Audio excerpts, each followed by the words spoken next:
Go, Chris. Yeah. Here's a question. You made the point of saying, as you're growing up, your parents didn't force anything on you, and then your friends didn't force anything on you. But so this is kind of like a combination of questions. But one, did you ever feel, the curiosity or interest in maybe looking more at what it means, what a God means, or like what the church means? And that can mean a lot of different levels. Oh yeah. And then another part of that question I just want to sure. get in is also just like, what is your experience by seeing with Christians? You can start by saying that your peers, in high school, but also on a maybe more of a social level as you see everyone around you. What do you think? What sort of impact, negative or positive, that's had? You're talking about in high school? The impact? Okay. In general, of course there's going to be an interest, to some extent, and I've definitely had many discussions about it. It's one of those, things that it's just really interesting to me, even, if people don't like what I'm saying. I think it's interesting to see how people react to it. Some people will react to it, negatively or positively. But in general, from the beginning, it just hasn't been that much of an interest. It's just, maybe when I was little, I just didn't know, I just didn't know, and I didn't really care to think about it. But, as you get older, you question life and things, and those things come up.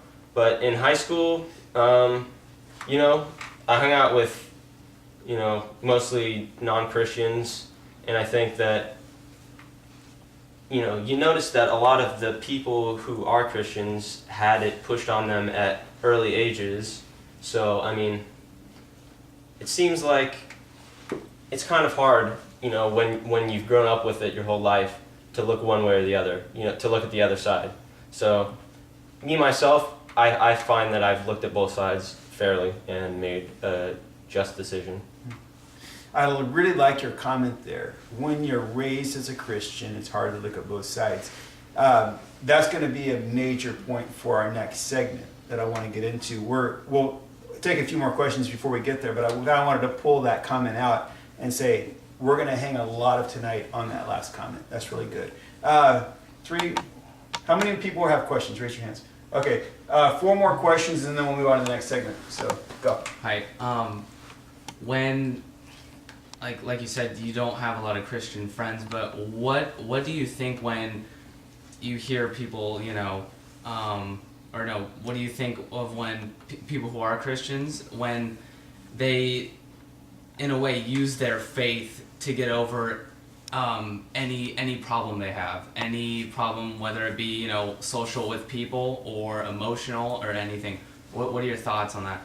Yeah, obviously that's a good thing, but I'm not saying all parts of religion and Christianity are wrong, but you can have those things without having religion. That may help some people, and those people, it's good for them, but there are definitely, things that are wrong with it, with the religion as a whole, in my opinion, and definitely things that I don't agree with. So, I agree with that, use religion to, whatever purpose you feel fit, and to me, it's, it may be harder in some sense to get over some things, but then I feel myself more assured in my own, ways when I get through stuff.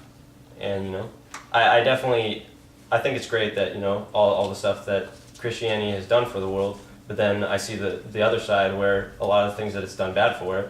So, usually nothing in this world is black and white, So it has its ups and downs. Cool.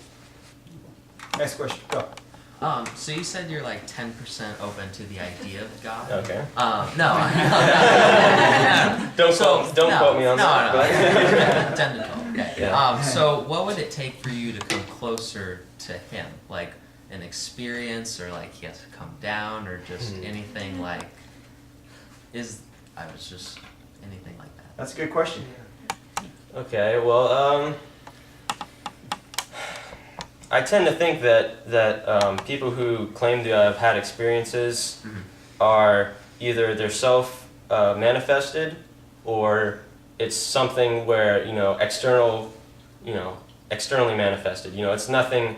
It can't be proved. Obviously people hallucinate and see all types of things, so it's hard to say that that would change it. I mean, I'm sure that might slightly increase the percentage that but besides that, I think it just have to be proven. Like someone would have to prove it to me.